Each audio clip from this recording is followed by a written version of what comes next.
Over the last couple decades, there has been a very sharp increase of men going their own way. And quite frankly, women going their own way too. There are more and more people that are opting to forego marriage and having a family to pursue other things. And usually it comes down to pursuing your passions, going after your dreams. If you have ambition, you have things that maybe you want to get out of life, people are giving up the idea of starting a family for those things. And there's a lot of reasons for that. There's a lot of societal factors that play into this.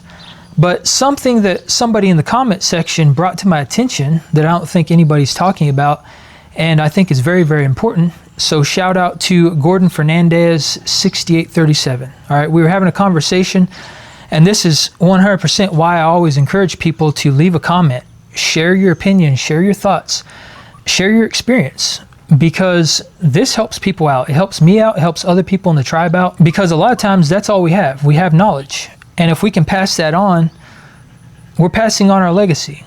We're helping other people out, and that's a very important thing. But what Gordon and I were talking about, and the topic that he brought to my attention, he asked a question. He said, what do you plan to do with everything you're amassing throughout your life? Because you're not going to have anybody to hand it over to when you pass away. So where's it going to go? And, I thought I had an answer to that question, because it is something I had thought about. But through our discussion, I realized that I haven't thought about it enough, because my thoughts were that I was just going to, build what I'm going to build. I'm going to have what I'm going to have when I leave this world, and I'll just find somebody to pass it off to. Initially, I'd actually thought about just letting whoever have it. Like I go and then they can figure it out. And by they, I mean the government, I guess. They can just figure out what to do with it. They could absorb it or whatever they want to do. But I realized that's not a good answer, because the last person that I want to acquire the things that I've built while I'm here is the government. They do not deserve a cent of anything that I have worked my entire life to build, because they get enough of that as it is. So that 100% is off the table. That is not the answer, and that's not the path I'm going to go down. My second idea was that I would just pass it on to somebody important to me, somebody in my life that I can trust. And thinking about that, maybe that's not a good idea either, because who's to say that I won't go through my entire life, and by the time I pass away, maybe I'll be really, really old, and the people that were important to me will also be gone. Or it wouldn't make sense to pass it on to them, because maybe they're also getting up there in age. Maybe they don't have kids to pass it on to. So, my thoughts just kind of started spiraling when we were having this conversation. And I think this is something we really need to start thinking about. Us as single men and single people out there that are foregoing this life of having a family, we need to really think about what we're doing with the things that we have when we leave this world. Because one way to view this is that the empire that you build for yourself while you're here, that's your legacy. You may not have anything else in this world. You may not have a kid. You may not have a family. You may not have done anything else with your life except live for your experiences, live a life that's true to you. And that may have meant amassing wealth or amassing an empire, building something for yourself. And that empire, if that's something that you've worked your entire life for, it's your legacy. It's actually something that you're going to leave behind, and you're going to essentially pass down to someone else. So does it matter who you give that to? And I guess there's an argument that can be made for both sides, because does it really matter who it goes to? Does it matter if you just pass away and the government gets it and they, absorb it, bulldoze it over, develop the land, and do whatever they want with it, or maybe they sell it or rent it to whoever else comes along? Does that matter? Or is it more important to pass it on to somebody that could actually use it? Does that even matter? And I could see both sides of this, where it may not matter either way. But for me, because of my beliefs and because of my life experience, it does matter to me. It matters where my empire, the things that I built, my legacy, it matters where that goes, because I don't want it to just be handed over to the government, the greedy government that takes and takes and takes, and they very rarely give anything back. I don't want it to go to them. I want it to go to somebody that is meaningful to me, or at least a cause that is meaningful to me. So through our discussion, we were also talking about charities. Now, I'm not the type of person that's going to donate all my stuff to a charity. because I don't have direct oversight on where that's actually going. Again, does that really matter? Probably not, but to me it does. Because the way I feel about it, even if you sign everything over to a charitable trust, there's still no telling what's actually going to happen with it. Is it going to go to the right people? Is it going to go to the people that would align with you if you were still here? And if you were the one signing the check and handing the money over, would you be okay with the person that's receiving that money? That's all something we need to think about. Because the fact of the matter is, and this is the harsh reality, is that 10, 20, 30, 40 years from now, we're going to see a very large explosion of all these people that are now single and that have amassed all this wealth for themselves and probably have built an empire for themselves. We're going to see them coming to the end of their lives, and that's going to be a big question that's going to be brought up that nobody's probably thought about. And it would be a terrible thing to reach that point in your life and not having thought about that, and then be stuck wondering, what the heck am I doing? And then, then you're stuck jumping through hoops, trying to figure it all out. Obviously, you're not going to have a family to help you through that. And if you're already up there in age, by the time you start thinking about these types of things, it would be really easy for somebody to take advantage of you. It would be really easy for you to just say, heck with it. I'm just going to let it go wherever it goes. And it could also add a lot of unnecessary stress to your life. And another reason I think this is very important is because I really do think that a lot of these people that are foregoing starting a family, they're replacing that void in their life with something else. And in a lot of cases, that something else is going to be something that is professionally driven. It's going to be some sort of business. It's going to be maybe even traveling. It's going to be building something for yourself. It's going to be amassing wealth. Because when you give up that family aspect, all of a sudden you're left with a whole lot more time and a whole lot more money. And the natural thing for people to do with more time and more money is to acquire more. That's just kind of the way we're wired. And that's exactly what a lot of people do. They replace that with professionalism. They quite literally build an empire for themselves. They acquire more assets. They acquire more materialistic things. They acquire more money. And again, by the time they reach the end of life, they have a whole lot more things than maybe the average person with a family does. And that's not going to be true in all cases. And I'm not saying that people with a family aren't going to amass those things.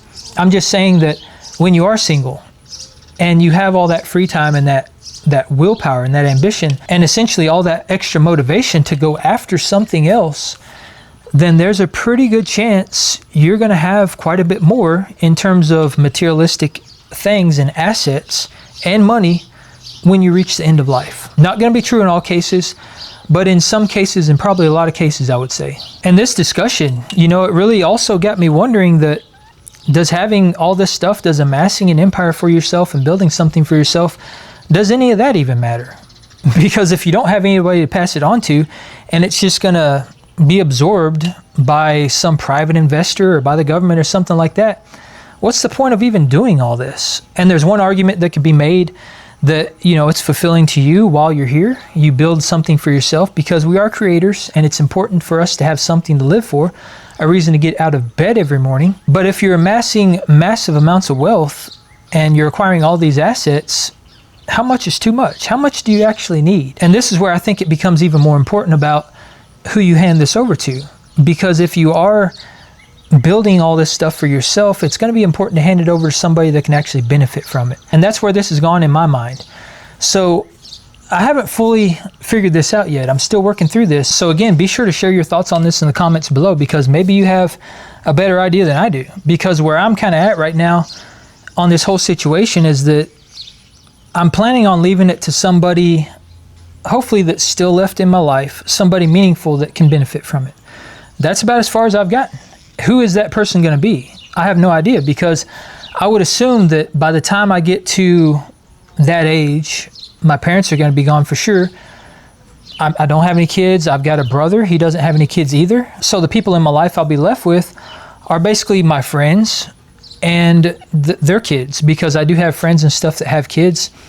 And then, maybe some people I've met along the way. And, that's the only thing, though, is that nothing is certain. Nothing's guaranteed. So there's no guarantee that I'm even going to have those people in my life when I get that age. And as somebody who's 40 years old, and I'm probably around the halfway point of my life, if you're around this age, this is probably something you want to start thinking about if you haven't already done that. Because something else that keeps coming to my mind is the fact that the boomer generation, they're coming to the age of retirement. And a lot of the boomer generation, they have all these businesses, and not just businesses, but like hands-on businesses, skill trade, farmers. All these people that are coming to the age of retirement are about to give up all of these businesses and all of this land. And we are quite literally about to experience one of the largest land transfers in modern history. And that's something I keep coming back to because that's always been a terrifying thing for me. All these small local farms and family-owned businesses are about to be handed over to who? In most cases, it's going to be private investors because the younger generation, they don't want anything to do with all these hands-on skill trade jobs. And the ones that do have been priced out of these things because they can't go out and buy the business or the farmland because it's way too expensive. So that's something that a lot of people are looking very, very deeply into because it could be detrimental on our society as a whole. And I think that could be us 20, 30, 40 years from now. We could be in the same situation, which could also mean a very large wealth transfer, an asset transfer, and a land transfer as well to people that we probably don't want to have these things. Because the problem with this is that when they acquire these assets, whether it be land, money, an empire, things that you've built for yourself while you're here, it goes into their hands and no one else in society ever benefits from that again. No one ever has access to the land again because in most cases, if it's a farm, it's either going to get developed or it's going to get absorbed into the monoculture atmosphere, and these large corporations are going to buy it up, and the food that was grown on that land is now going to be part of the industrial food complex instead of being part of the small local family-owned farms and businesses. And that is a massive concern and something we should all be thinking about. But it doesn't stop with farms, because those of us that have worked our entire lives to build these things for ourselves and to acquire all these assets, it also means homes. It means money. It means a lot of things that people could benefit from that quite possibly are no longer going to have access to once we're gone, if we don't start thinking about these things. And I've also taken some time to think about what I'm going to do with my tangible assets. Because I currently own 2 homes, there's a chance that by the time my time comes, I might own more than that. So my plan as of right now, the things I've been thinking about, is that I will likely end up downsizing. I'll sell one of my homes, and there's an even better chance that I might sell both homes. And I might just get an RV and live on the road, just travel around for the rest of my life, because I don't really want somebody to have to take care of me when I get old.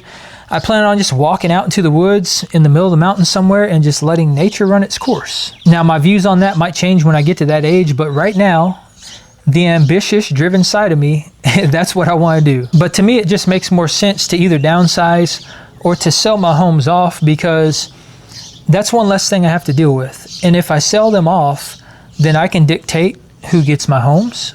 I can dictate who I sell them to, which is very important. That way I can make sure it's going to the right people, the people that are actually going to maintain it, and not sell it off to some private investor or some developer. And another great thing about that is that that's going to allow me to accumulate more wealth. And then when my time actually does come, it will be a lot easier to just pass those funds on to somebody instead of having to worry about where the house is going, where this house is going, where all my assets are going. I'll just have a lump sum of cash that I can split up and divide evenly to the people that I've chosen in my life to receive it. I can just leave it for somebody else to have to deal with, or I can donate it to a charity. At this point, nothing's really off the table. And at the end of the day, this all comes down to us. The great thing about this is that we have control over this. We can dictate and control where this stuff goes. We can decide who benefits from it and who doesn't. And that's an amazing thing, but just remember that this only happens if we take action. If we start planning for these things now, because you never know what tomorrow's going to bring, and you can plan your entire life and think you have it all figured out, and life could still step in and disrupt everything. So as you're navigating through life and you're planning for your future, just keep this in the back of your mind. Realize that this is something that we're all going to have to go through. This is something we all need to consider. And also realize that this is a very personal and individualized decision. I don't think there's really a right or wrong answer when it comes to this topic. This is going to have to be something that's very personal, something that's unique to each and every one of us. So moving forward, I'm going to start to compile all my ideas, and over the next couple decades, I'm going to try and figure this out. I'm going to try and figure out where my legacy is going, where it's all going to go after I'm gone. And again, shout out to Gordon Fernandez for bringing this up, because it really got me thinking. And I didn't realize this is something I need to think about, but Gordon made me realize that it's definitely something I need to spend a lot more time on. And if you have certain topics like this that you think are very important, that we should really be talking about, that maybe nobody's focusing on, be sure to leave that in the comments below. I can definitely do a talk on that. I can present that to y'all and we can discuss it. There's not a single one of us that has it all figured out, but collectively, when we share knowledge and share life experience, we can do our best to try.